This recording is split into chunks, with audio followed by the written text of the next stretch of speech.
Hi guys, good morning. कैसे हैं आप लोग? आइए हम देखेंगे solubility of gas in a liquid. इससे पहले हमने बात कर चुके हैं सॉल्युबिलिटी किसके लिए बात किया था, solubility of solid in a liquid, इसके बारे में बात कर चुके हैं। अगर आप वीडियो नहीं देखें तो प्लीज़ आप जा करके पीछे में वो वीडियो को देखें ताकि हम एक दूसरे को इंटरलिंक्ड कर सकेंगे। Many gases dissolve in water, बहुत सारे गैस जो होता है वाटर में डिजॉल्व होते हैं। Oxygen dissolve only to a small extent, लिखा हुआ है एकदम कम, to a small extent in water, यानी कि वाटर में बहुत कम अमाउंट में ऑक्सीजन डिजॉल्व होता है। ठीक है, जो एक एग्जाम्पल है solubility of gas in a liquid में ऑक्सीजन जो होता है वाटर में डिजॉल्व होता है, वो एग्जाम्पल है। It is this dissolved oxygen, ये जो डिजॉल्व हुआ है, विच सस्टेन ऑल एक्वेटिक लाइफ, जो कि ये जो डिजॉल्व हुआ है वाटर में ऑक्सीजन, वो ऑल एक्वेटिक लाइफ को सस्टेन कराता है, यानी कि उसको जीवित रहने के लिए सहारा बनता है।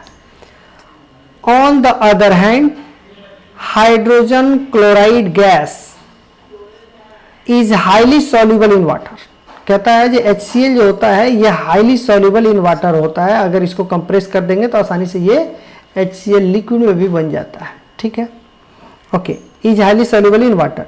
Solubility of gas in liquid is greatly affected by pressure and temperature. अब बात करते हैं, ये कहता है जो प्रेशर और टेम्परेचर के वजह से सॉल्युबिलिटी ऑफ गैस जो होता है लिक्विड में ग्रेटली अफेक्ट, यानी कि बहुत बड़ा मेजर रोल प्ले करता है। यानी कि जो अगर प्रेशर बढ़ा देंगे तो भी कुछ सॉल्युबिलिटी बढ़ता होगा या घटता होगा, या टेम्परेचर बढ़ाएंगे घटाएंगे तो सॉल्युबिलिटी बढ़ता होगा घटता होगा। मैंने इसके बारे में बात नहीं कर रहा हूं इसलिए कि मैं आगे आपको बताता हूं कि क्या होता है। ठीक है, ओके, तो किसके ऊपर ग्रेटली इफेक्ट करता है, प्रेशर के ऊपर एज वेल एज टेम्परेचर के ऊपर। नेक्स्ट देखते हैं, the solubility of gas increases with increase of pressure. कहता है एक चीज जान लीजिए, सॉल्युबिलिटी जो होता है, solubility is directly proportional to pressure. Partial pressure के बारे में बोल रहा है, यानी कि प्रेशर बोल रहा है यहाँ पे, इंक्रीज ऑफ प्रेशर, प्रेशर को बढ़ाएंगे तो सॉल्युबिलिटी बढ़ेगा। एक पॉइंट आपने जाना। अब देखते हैं फॉर सॉल्यूशन ऑफ गैसेस, किसका, गैस का सॉल्यूशन। इसका मतलब क्या है, इसमें देखिए ये वाटर है ऑलरेडी, इसमें कोई गैस आपने मिलाया, जब गैस मिलाया तो फाइनली ये क्या बन गया, सॉल्यूशन। अब इस सॉल्यूशन के बारे में बात कर रहा है, इस सॉल्यूशन का, तो कहता for solution of gases in the solvent, solvent में जब हम गैस को मिक्स कर देते हैं तो एक सॉल्यूशन बनता है, उसके लिए क्या बोलता है, consider a system as shown in figure 2.1 A बोला है, राइट। तब देखिए क्या है उसमें 2.1 ए क्या बोलते हैं, दिस इज द 2.1 ए, देखिए यहाँ पे फिगर 2.1 दिस इज द ए। ठीक है, आइए मैं यहाँ पे दिखाता हूँ आपको फिर बताता हूँ। कहता है the lower part of solution, solution तो बना दिया गया है क्योंकि जो यहां से गैस को हमने इसमें किया और सॉल्यूशन बन गया। तब कहता है the lower part is solution, इसमें इस फिगर में, and the upper part is gaseous system eight pressure P and temperature T। इसका मतलब क्या हुआ, फिगर ए में बोला है कि ये जो पोर्शन है दीज आर द गैस, ये जो पोर्शन है दीज आर द लिक्विड। ठीक है, जब यहाँ प्रेशर W1 रखा, आपने प्रेशर कुछ न कुछ वेट रखा तो होगा, तो इसमें से कुछ न कुछ इसमें डिजॉल्व हुआ है, कुछ न कुछ डिजॉल्व हुआ है। ठीक है, तो वही चीजें यहाँ लिखा है क्या कि the lower part is solution. कौन सा लोअर पार्ट की बात कर रहा है, ये वाला लोअर पार्ट, ये this one is the solution, क्योंकि इसमें गैस भी मिक्सअप है, ये सॉल्यूशन। उसके बाद से क्या आता है, the upper part is gaseous, यानी कि इसमें तो वाटर तो है नहीं, ये केवल और केवल गैस है, ये वाला तो केवल गैस ही है, वाटर तो है नहीं। इसमें क्या वाटर और गैस दोनों प्रेजेंट है, that's why these are the solution, these are the gas. ठीक है, अब इसके बाद इसके बाद एट प्रेशर P और टेम्परेचर T, प्रेशर P और T दोनों कांस्टेंट है, ये मैंने फिक्स टेम्परेचर। अब देखिए, assume this system to be in a state of dynamic equilibrium. आपको ये मान के चलना है कि ये आपस में एक डायनेमिक इक्विलिब्रियम बना लिया, यानी कि ये these are the solution and these are the gas. ठीक है, और स्टेट डायनेमिक इक्विलिब्रियम बोले तो गैस, कुछ गैस होता है यानी से ये सॉल्यूशन से इवॉल्व होकर ऊपर जाएगा और कुछ गैस ऊपर से डिजॉल्व होकर के नीचे आएगा। That is called the dynamic equilibrium. ठीक है, ठीक है। अब देखिए यहाँ पे, assume this system to be in a state of dynamic equilibrium that is under this condition. कौन सा कंडीशन भैया? प्रेशर एंड टेम्परेचर जो फिक्स किया गया। Under this condition rate of gaseous particles entering and leaving the solution phase is same. तो भी ऐसी बात है, डायनेमिक इक्विलिब्रियम में तो ऐसे ही होता था, यानी कि जितने यहां से ये लिव करता है, यहां से जितने गैस लिव करता है, ये देखिए जितना गैस इसमें लिव कर रहा है, कौन? गैसियस फेज में जाए, जितना गैसियस फेज से सॉल्यूशन में जितना इंटर कर रहा है बोथ आर इक्वल। वही बातें लिखा है इस केस में कि जे entering and leaving the solution phase is the same, right.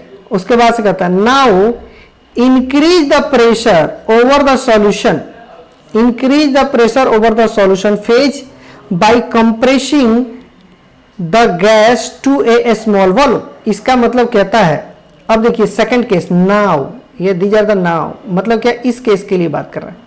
अब कहता है जी उसके ऊपर एक W1 रखा था, आपने W1 रखा, W2 रखा, W3, तो ऑब्वियसली बात है इसके ऊपर प्रेशर पड़ा, और प्रेशर पड़ा तो ये पिस्टन यहाँ पे आ गया, ये पिस्टन पहले यहाँ था, इस पे पोजीशन पे था, राइट ना, पिस्टन का नीचे आ गया, तो इस गैस के ऊपर प्रेशर पड़ा, और जब गैस के ऊपर प्रेशर पड़ा तो ये सॉल्यूशन के ऊपर में प्रेशर डालेगा ना, या सर नो डालेगा।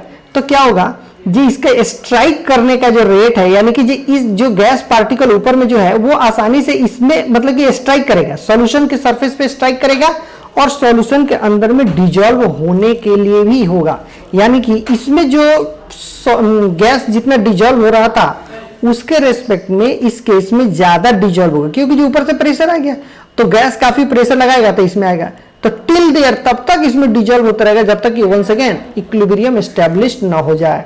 तो देखिए क्या लिखा है, क्या लिखा हुआ है यहाँ पे, see here, by compressing gas to a small volume. ठीक है, स्मॉल वॉल्यूम करने के लिए इसको कंप्रेस करते हैं, यानी कि फिगर यहाँ पे लिख दिया, फिगर 2.1b। क्या लिखा है, this will increase the number of gaseous particle per unit volume over the solution, solution के ऊपर में, and also the rate at which the gaseous particle are striking the surface of solution to enter it. क्या कहता है, वही चीजें मैं बताने का कोशिश कर रहा हूं आपको। कहता है जो पहले ये वाला सिचुएशन था, पहले ये वाला सिचुएशन था, these are the gas, these are the solution, और कहता है जी इसके ऊपर प्रेशर बढ़ा दिया, आपने प्रेशर बढ़ा दिया।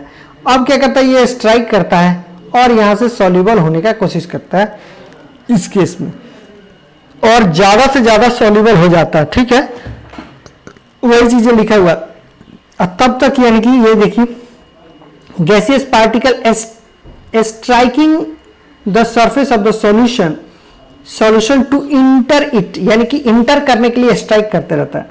Then next point, the solubility of gas will increase, बढ़ते जाएगा, प्रेशर बढ़ाए हैं इसलिए क्या करेगा, गैस क्या करेगा, वो सॉल्यूशन के अंदर जाना चाहेगा। तो वही लिखा है, the solubility of gas will increase until a new equilibrium, तब तक यहां से तब तक ये इंटर करते रहेगा जब तक कि ये दोनों के बीच में आपस में वंस अगेन इक्विलिब्रियम ना एस्टेब्लिश कर ले, तब तक ये करते रहेगा, यानी कि स्ट्राइक करते रहेगा इसके अंदर में डिजॉल्व होने के लिए, until the new equilibrium, until a new equilibrium is reached, तब तक जब तक ये नया इक्विलिब्रियम पहुंचने जाता है, resulting in an increase in the pressure of gas. Result, इसका कारण क्या होता है, जो increase in the pressure of gas, gas के ऊपर प्रेशर बढ़ा दिया आपने, एवं द सॉल्यूशन, सॉल्यूशन के ऊपर में जो गैस है उसका प्रेशर को मैं बढ़ा दिया, एंड दस इट्स सॉल्युबिलिटी इंक्रीज। तो क्या सीखा आपने यहां से, क्या सीखा आपने, ये सीखा कि पहले ये था गैसियस स्टेट में है, ये लिक्विड के स्टेट में है। आपने क्या किया, जब ऊपर में गैस है ये लिक्विड है तो यहां से ऑटोमेटिक थोड़ा सा तो सॉल्युबिलिटी बढ़ गया, लेकिन जैसे ही आपने प्रेशर को बढ़ा दिया, वन सेकेंड ये वाला सिचुएशन है, 3 ठो आपने ब्लॉक रख दिया तो ऊपर में ये गैस के ऊपर प्रेशर बढ़ गया, तो ये स्ट्राइक करने लगा इस सॉल्यूशन के ऊपर में, और इसके अंदर में सॉल्युबिलिटी बढ़ गई। सॉल्युबिलिटी किसकी बढ़ गई, जो गैस था उसकी सॉल्युबिलिटी बढ़ गई as compare to first one. A के रेस्पेक्ट में बी में सॉल्युबिलिटी ज्यादा हो गई। क्यों? ड्यू टू द प्रेशर, यहां लिख दिया है तो यहां पे लिख देखिए, हाईलाइट कर दिया हूं, increase in pressure of a gas solubility increase, यानी कि गैस के ऊपर में प्रेशर इंक्रीज करेंगे तो सॉल्युबिलिटी बढ़ जाएगा। नेक्स्ट बात करते हैं, ये तो हमने डायग्राम देख लिया भाई। अब देखिए इसी में देखिए कहता है effect of pressure on the solubility of a gas, इस गैस के सॉल्युबिलिटी को प्रेशर का क्या इफेक्ट है, वही चीजें लिखा हुआ है। The concentration of dissolved gas is proportional to the pressure on the gas above the solution, यानी कि ये जो गैस है इसके ऊपर में जो गैस है इसके ऊपर में जितने ज्यादा प्रेशर लगेगा, इसके ऊपर जितने ज्यादा प्रेशर लगेगा उतनी ज्यादा ये स्ट्राइक करेगा यहाँ पे और ये डिजॉल्व होना शुरू हो जाएगा। यानी कि कंसंट्रेशन इस केस के लिए इस सॉल्यूशन का कंसंट्रेशन क्या हो जाएगा, बढ़ जाएगा। ठीक है, तो ये लिखा हुआ concentration of dissolve gas is proportional to the pressure, यानी कि जे कंसंट्रेशन बढ़ेगा प्रेशर बढ़ेगा, कंसंट्रेशन बढ़ेगा कब, जब जे प्रेशर भी बढ़ेगा। ये क्वेश्चन ये चीजें बोला है। तो अभी तक देख लिया हमने। ये किसने कहा, ये सारी बातें को जो कहा वो किसने कहा, तो यहां देखिए हेनरिज वाज द फर्स्ट, पहला इंसान था, पहला आदमी था, साइंटिस्ट था हेनरिज ने। Henry's was the first to give a quantitative relation between, quantitative बोले तो क्वालिटेटिव नहीं, क्वांटिटेटिव, कितना गैस डिजॉल्व होगा उसका रिलेशन। तो Henry was the first to give a quantitative relation between pressure and solubility of a gas in a solvent. ये देखिए these are the solvent कब, और दीज आर द गैस। अगर ये इसमें डिजॉल्व हो गया तो सॉल्वेंट रहा नहीं, अब क्या हो गया, ये सॉल्यूशन हो गया और ये गैस। तो कहता है क्या जी, ये सॉल्वेंट का और गैस का क्या रिलेशन था, क्वालिटेटिव एनालिसिस का, सॉरी सॉल्वेंट का और सॉल्युबिलिटी का, किधर लिए सॉरी यहां पे देखो, relation between the pressure and solubility of a gas in a solvent, यानी कि ये प्रेशर और सॉल्युबिलिटी इन दोनों के बीच का क्या रिलेशन है। हेनरी पहला ऐसा साइंटिस्ट था जिन्होंने ये दिया था जे प्रेशर और सॉल्युबिलिटी का क्या रिलेशन है इन ए सॉल्वेंट, यानी कि सॉल्वेंट में कोई भी गैस को डिजॉल्व करेंगे तो इसके लिए यानी कि प्रेशर बढ़ाएंगे तो सॉल्युबिलिटी बढ़ेगा, प्रेशर घटाएंगे तो सॉल्युबिलिटी घटेगा या कुछ और होगा, इन दोनों के बीच का क्या रिलेशन है, ये हेनरिज फर्स्ट साइंटिस्ट था दिया था। तो ये लिखा हुआ in the solvent which is known as the Henry's constant. ठीक है, हेनरी कांस्टेंट किसको बोलते हैं बोलिए, यानी कि जो हेनरी वाज द फर्स्ट कह सकते हैं, जो हेनरी एक ऐसा साइंटिस्ट था जो क्वांटिटेटिव रिलेशन बताया था प्रेशर और सॉल्युबिलिटी के बीच में, दैट इज द हेनरिज लॉज। ठीक है, उसी को हेनरिज लॉज बोलते हैं, हेनरी लॉ।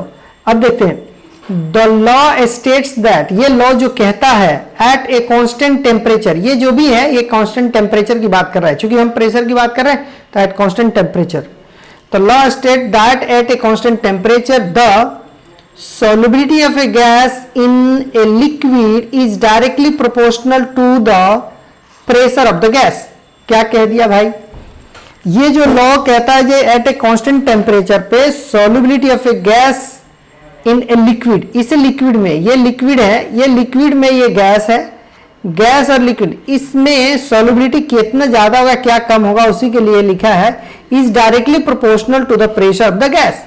इसका प्रेशर, ये गैस जो है इसका प्रेशर कितना है उसके अनुसार इसके ऊपर डिपेंड करता है। यानी कि क्या बोलेंगे, तो क्या मिला हमको, pressure is directly proportional to solubility, यही बोला है। देख लीजिए फाइनल रिजल्ट मैं फिर से बता दूं, देखिए एट कांस्टेंट टेम्परेचर पे बोला है the solubility of a gas in a liquid is directly proportional to the pressure of the gas, यानी कि गैस का क्या प्रेशर है, इस गैस का क्या प्रेशर है ये सॉल्युबिलिटी पे डिफाइन किया जाता है। ठीक है, उसके बाद से एक और साइंटिस्ट आकर बीच में टपक गए, कौन से हैं, डाल्टन। डाल्टन ने क्या किया, जे ए कंटेम्पररी मतलब कि कंटेम्पररी ऑफ हेनरीज, इसका मतलब कि जब हेनरीज ने कहा था, स्टेटमेंट ये दिए थे सॉल्युबिलिटी और प्रेशर के बारे में, उसी समय समकालीन होता है, कंटेम्पररी मैंने समकालीन, यानी कि साथ साथ कुछ दिन पहले आगे पीछे होगा, साथ साथ हेनरीज के साथ साथ डाल्टन ने कहा था ऑल्सो कंक्लूडेड इंडिपेंडेंटली, यानी कि हेनरीज के वो डेटा को नहीं जानते, इंडिपेंडेंटली कहा उन्होंने, concluded independently that the solubility of a gas in a liquid solution is a function of partial pressure of the gas. यानी कि इन्होंने क्या कहा, डाल्टन ने क्या कहा, ये देखिएगा, ये लिक्विड है, ये सॉरी ये लिक्विड है, यहां पे इन्होंने कहा कि गैस है, ये गैस है, ठीक है, ये गैस है। कहता है इन्होंने अगर एक गैस है तब तो कोई बात नहीं, इसके प्रेशर जितना होगा प्रेशर इज डायरेक्टली प्रोपोर्शनल, लेकिन अगर 2 3 4 गैस हो, सपोज दैट ऑक्सीजन गैस मान लिया, नाइट्रोजन गैस, मैं मान लेता हूं 2 गैस, तो कहता है जी इस गैस में जिसका पार्शियल प्रेशर जिसका ज्यादा होगा उसी की सॉल्युबिलिटी ज्यादा होगा। ये कौन कहा, डाल्टन ने कहे थे। डाल्टन ने क्या कहा, जो अगर जिसकी यानी कि मोर देन 1 पार्शियल प्रेशर तभी डिफाइन करते हैं जब ये मोर देन 1 गैस होता है। तो यहां पे अगर दो से ज्यादा गैस है तो उसका पार्शियल प्रेशर किसका ज्यादा है उसी की सॉल्युबिलिटी ज्यादा होगी। ये बातें किसने कही थी, डाल्टन ने कही थी। कब, हेनरी के समय ही। हेनरी ने अपना एक्सपेरिमेंट करके बताया, तब तक उसी समय डाल्टन ने भी कहा, कुछ दिन आगे पीछे हुआ होगा, ठीक है। उसके बाद से क्या लिखा, if we use the mole fraction of a gas in the solution, अगर हम यूज करते हैं मोल फ्रैक्शन के बारे में, ये मोल फ्रैक्शन ऑफ द गैस का इन ए सॉल्यूशन, यानी कि ये फाइनली ये देखिए ये सॉल्यूशन है, इस सॉल्यूशन में क्या क्या है भैया, लिक्विड भी है और गैस भी है। तो कहता है कि इसमें मोल फ्रैक्शन ऑफ द गैस का मोल फ्रैक्शन को अगर हम इस्तेमाल करते हैं तो क्या बोला है, mole fraction of gas in the solution as a measure of its solubility, यानी कि हम कहता है क्या कि जो हम लोग मोल फ्रैक्शन सॉल्यूशन में जो mole fraction of the gas उसका भी इस्तेमाल कर सकते हैं सॉल्युबिलिटी के लिए। ये लिखा हुआ मेजर ऑफ इट्स सॉल्युबिलिटी को मापने के लिए हम मोल फ्रैक्शन का इस्तेमाल करते हैं। Then it can be said that, उसी को क्या बोलता है, दूसरे लैंग्वेज में बोलता है, जो mole fraction of gas in the solution is proportional to the partial pressure of gas over the solution. ये एकदम समझने का चीज है। देखिए यहां पे क्या बोल रहा है, ये देखिए राइट नाउ ये क्या है भाई, लिक्विड, और लिक्विड बोले तो क्या है, ये रहा सॉल्वेंट। मैं मान लिया स्टार्टिंग में क्या है, सॉल्वेंट, यहां पे क्या है, ये गैस है, ठीक है, ये गैस है। तो कहता है क्या कि ये partial pressure is directly proportional to mole fraction, ऐसे बोला है। इसका मतलब यही हुआ, क्योंकि यहां पे देखिए क्या लिखा है, mole fraction of gas in the solution is proportional to the partial pressure of gas over a liquid. यानी कि ये देखिए ये कंटेनर में से क्लोज है, ये गैस है, सपोज दैट इसमें ऑक्सीजन भी है, इसमें नाइट्रोजन भी है। अगर जिसका पार्शियल प्रेशर ज्यादा होगा, यानी कि जिसका पार्शियल प्रेशर ज्यादा हो, या एक ले लीजिए चाहे 2 लीजिए, कोई दिक्कत नहीं है। यानी कि pressure is directly proportional to mole fraction. अगर प्रेशर ऑक्सीजन का ज्यादा होगा तो उसका मोल फ्रैक्शन ज्यादा डिजोल्व होगा हिस्से में, अगर नाइट्रोजन का ज्यादा होगा तो ज्यादा होगा। अगर सपोज दैट ऑक्सीजन का ज्यादा नाइट्रोजन का कम, तो ऑक्सीजन के लिए अगर नाइट्रोजन का कम है तो ये भी होगा, लेकिन मोल फ्रैक्शन ऑफ द नाइट्रोजन हो जाएगा और ये ऑक्सीजन हो जाएगा, ये O2 हो जाएगा, ऐसे। यानी कि जिसकी मोल फ्रैक्शन ज्यादा होगी, जिसकी पार्शियल प्रेशर ज्यादा होगी, उसकी मोल फ्रैक्शन ज्यादा सॉल्युबल होगा। यही बोला है दूसरे फॉर्म में। तो हम लोग क्या क्या सीखा, मैंने ये सीखा जो pressure is directly proportional to solubility, ठीक है। दूसरा क्या सीखा, pressure is directly proportional to mole fraction, ये भी सीखा मैंने। ये दूसरा डेफिनेशन है, ये पहला वाला डेफिनेशन है। पहले वाले डेफिनेशन से ये बोला है ना, solubility of a gas in a liquid is directly proportional to the partial pressure, ठीक है। और दूसरा वाला डेफिनेशन ये है, पहला वाला डेफिनेशन ये है, ठीक है।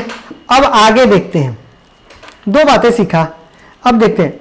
The most commonly used form of Henry's law state that, माने मोस्ट कॉमनली हेनरी लॉ का मोस्ट कॉमनली फॉर्म क्या है, state that the partial pressure of the gas in vapour phase.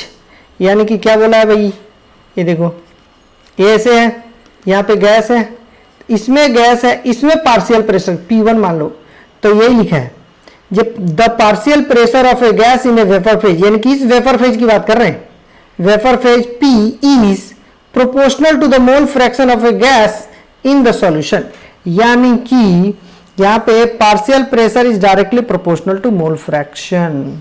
तो हमने क्या क्या सीखा, पहले वाला से देखा partial pressure is directly proportional to solubility, दूसरा देखा partial pressure is directly proportional to mole fraction, और दूसरा यही था मोल फ्रैक्शन जी ये, और उसी के फॉर्म में दूसरा जनरली इसे हम देखते हैं, ये चीजें लिखा हुआ जो हेनरीज लॉ स्टेट दैट, ये बोलता है जो pressure is directly proportional to the mole fraction. ठीक है, अब मैं बताता हूं, ये चीजें आपको याद रखना है कि जो pressure is directly proportional to the mole fraction, that's all. अब देखिए यहां पे इक्वेशन कहता है एंड इट एक्सप्रेस एज, कैसा एक्सप्रेस करता है, P equal to K H into X. ऐसा कैसे हो गया भाई, तो हम पढ़े हैं अभी क्या, P is directly proportional to X पढ़े हैं, these are the mole fraction. अब कहता है जी इसी प्रोपोर्शनलिटी को हम चेंज करते थे, P equal to proportionality constant that is the K H मानते, क्योंकि हेनरी ने दिया था इसलिए इसका के एच आ गया, these are the Henry constant into mole fraction, this is your formula. यही फॉर्मूला आपको बना है, यहाँ पे ये फॉर्मूला बना है। ठीक है, ठीक है। अब यहाँ पे देखिए K H is the Henry constant, ठीक है, Henry law constant. If we draw the graph between the partial pressure of the gas versus the mole fraction of the gas in the solution। अब मैं बता रहा हूं ये जो partial pressure, ये मोल फ्रैक्शन जो है, ये जो है ये सॉल्यूशन में है और गैस का मोल फ्रैक्शन है। मैं फिर से बता रहा हूं, these are the mole fraction in the gas in the solution case में, और ये गैस का मोल फ्रैक्शन। ठीक है, तो ये लिखा हुआ mole fraction of gas in a solution, then we should get a plot of a type of this 2.22। ये देखिए पार्शियल प्रेशर है और ये है, यहां से भी समझ में आता है आपको P equal to K H into X होता है, तो P is directly proportional to X हो जाता है, यानी कि partial pressure is directly proportional to X होता है। तो आप ग्राफ तो ऐसे ही स्ट्रेट लाइन होगा ना, क्योंकि पार्शियल प्रेशर इधर होगा और मोल फ्रैक्शन इधर होगा, तो स्ट्रेट लाइन होगा। ठीक है, ठीक है, ये ग्राफ समझ गए, यहां तक समझ गए 2.2 तक। बाकी चीजें मोल फ्रैक्शन दैट्स ऑल, और कुछ दिया नहीं है इस केस में, कुछ नहीं। नेक्स्ट देखते हैं क्या लिखा है, different gases have different KH value at the same temperature. यानी कि देखिए अगर सपोज दैट मैंने ले लिया H2O, मैंने ले लिया C2H5OH ले लिया, और टेम्परेचर यहां पे भी ले रहे 25 डिग्री, यहां पे भी ले रहे 25 डिग्री, तो ये दोनों के लिए केएच का वैल्यू अलग अलग होगा। यही चीजें बोला है, केएच का वैल्यू इसका अलग होगा तो इसका केएच डैश होगा। ठीक है, यानी कि अलग अलग होगा, तो वही बोला है different gases have different KH value at the same temperature, temperature should भी सेम होना चाहिए। This suggest that the KH is a function of the nature of the gas, यानी कि ये गैस का कौन सा नेचर होगा उसके ऊपर डिपेंड करता है केएच का वैल्यू। हेनरीज कांस्टेंट के बारे में अगर बात करें तो केएच का वैल्यू डिपेंड करता है नेचर ऑफ द गैस। ये गैसियस फॉर्म में है, यहाँ पे ये वाटर नहीं समझ करके, यहाँ पे सपोज है O2 गैस है, नाइट्रोजन गैस है, तो इसका केएच का वैल्यू अलग होगा, इसका केएच का वैल्यू अलग होगा। अगर दोनों का टेम्परेचर, इसका 25 डिग्री है, इसका भी 25 डिग्री है, तो दोनों का टेम्परेचर सेम। चार इसमें टेबल भी बना हुआ, उस टेबल में भी मैं दिखाऊंगा जो इसमें एक्सपेरिमेंटली किया है, क्योंकि केएच का वैल्यू जो कांस्टेंट हम निकाल नहीं सकते। ठीक है, तो क्या लिखा, this is suggested that the nature of the gas, कौन सा नेचर का गैस है उसके ऊपर केएच का वैल्यू डिपेंड करता है। तो आपको ये वाला पॉइंट ध्यान रखना है, different guys have different KH value, ये एकदम ध्यान रखना है।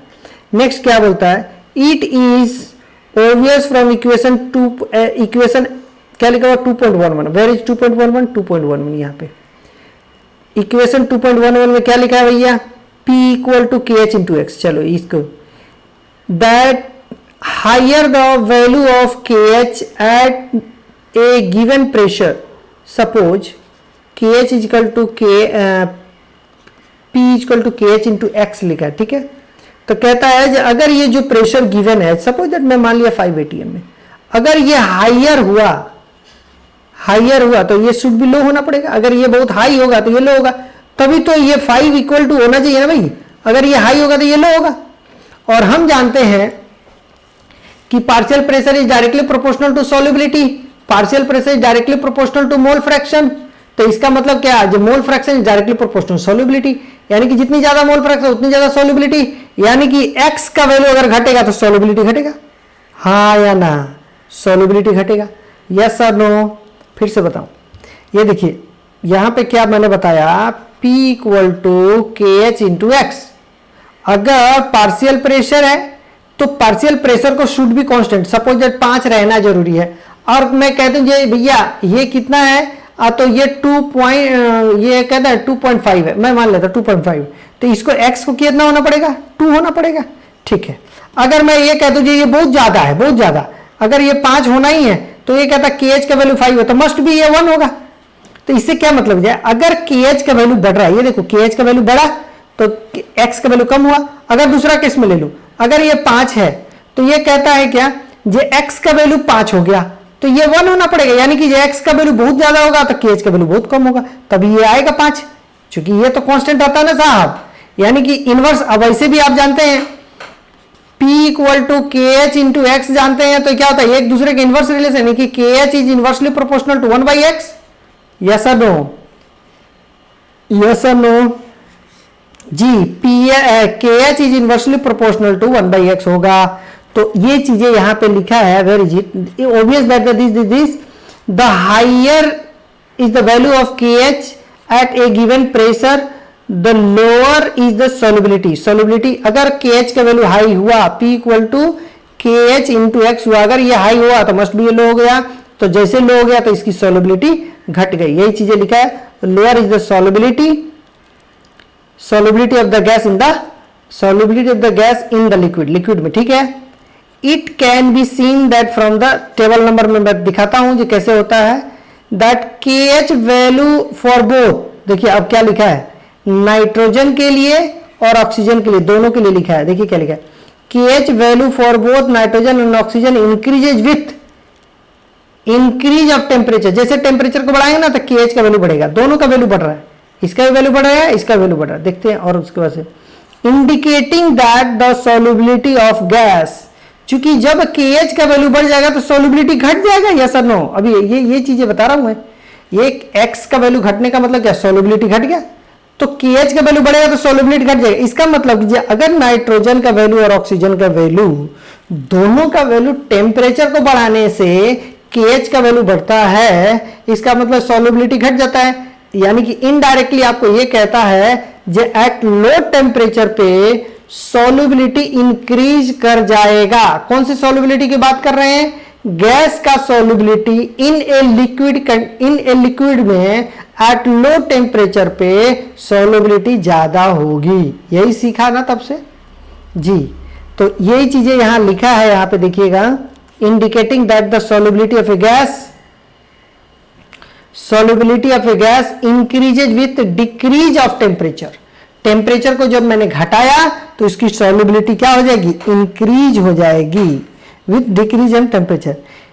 It is due to this reason, जिसके कारण aquatic species are more comfortable in cold water. ये देखिए ठंडे के समय में क्या होता है, जो एक्वेटिक लाइफ जो होती है वो सरवाइव कर जाती है rather than the warm water, यानी कि समर सीजन में आप देखिएगा मछलियां क्या होती है, पॉन्ड के केस में ऊपर में आ करके उसके बाद से वो लोग को मरने लगती है। क्यों, क्योंकि जो ऑक्सीजन जो डिजॉल्व है वाटर में उसकी कंटेंट, उसकी लेवल कम होने लगती है, क्योंकि टेम्परेचर बढ़ने लगता है। टेम्परेचर बढ़ेगा तो गैस की सॉल्युबिलिटी इन ए लिक्विड में कम होगी, और टेम्परेचर घटेगा तो solubility of gas in a liquid is more. यही चीजें समझाया है आपको, यहां तक में यही चीजें सीखे।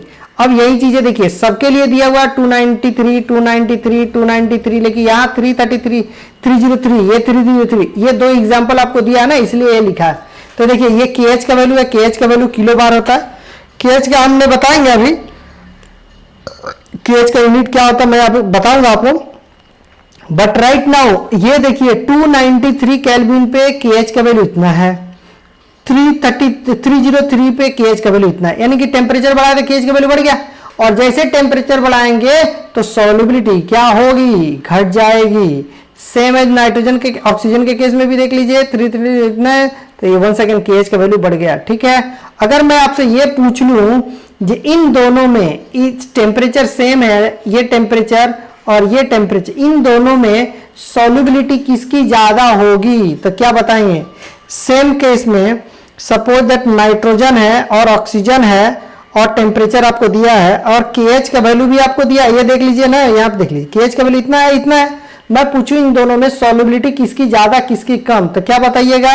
क्योंकि ये P equal to KH into X, X nothing but equal to solubility, yes और नो। जब ये सॉल्युबिलिटी होगा तो आपको क्या देखना पड़ेगा जी, ये तो कांस्टेंट है, इक्वल टू P है। अब ये ऊपर होगा तो ये नीचे होगा, ये नीचे होगा तो ये नीचे होगा। अगर KH का वैल्यू कम होगा तो X का वैल्यू ज्यादा होगा। तो मुझे क्या चाहिए? मैं पूछा सॉल्युबिलिटी, यानी कि X का वैल्यू ज्यादा होना चाहिए। तो X का वैल्यू तो मुझे दिया नहीं है, तो हम ढूंढेंगे कि KH का वैल्यू सबसे कम किसका है। जिसका कम होगा उसका X का वैल्यू ज्यादा होगा। और वैसे भी आप जानते हैं that is equal to KH into X होता है, तो KH is inversely proportional to X, तभी तो ये इधर क्रॉस मल्टीप्लाई होता है। ठीक है, तो इसमें क्या देखेंगे हम? जिसका KH का वैल्यू कम होगा उसकी सॉल्युबिलिटी ज्यादा होगी। तो अब देखिए इन्वायरमेंट में जो आपके पास क्या क्या है, नाइट्रोजन भी है, ऑक्सीजन भी है। नाइट्रोजन की परसेंटेज कितनी है? 78%, ऑक्सीजन की परसेंटेज है 21%। उसके बावजूद भी ऑक्सीजन ज्यादा डिजॉल्व होता है वाटर में as compare to the nitrogen, yes और नो। क्यों? क्योंकि इसकी KH का वैल्यू ज्यादा है और KH का वैल्यू ज्यादा है तो सॉल्युबिलिटी कम होगा, ये कम सॉल्युबल होगा, ये ज्यादा सॉल्युबल होगा, यस और नो। टेबल में बाकी कुछ भी चीजें रटने की चीजें नहीं है, ये चीजें मैं सिर्फ इसलिए दिखाया ताकि जो आपको एग्जाम्पल जो दिया है वो आसानी से समझ पाए।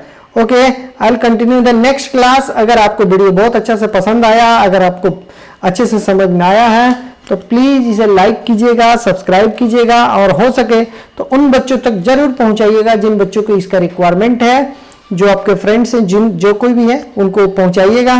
ठीक है, और कोई कहीं पे भी डाउट हो, किसी भी तरीके से केमिस्ट्री में कहीं पे भी डाउट हो तो प्लीज आप कमेंट सेक्शन में जरूर कमेंट करेंगे ताकि इस चीजों को देखेंगे। ठीक है, चले, okay, thank you so much, thank you so much.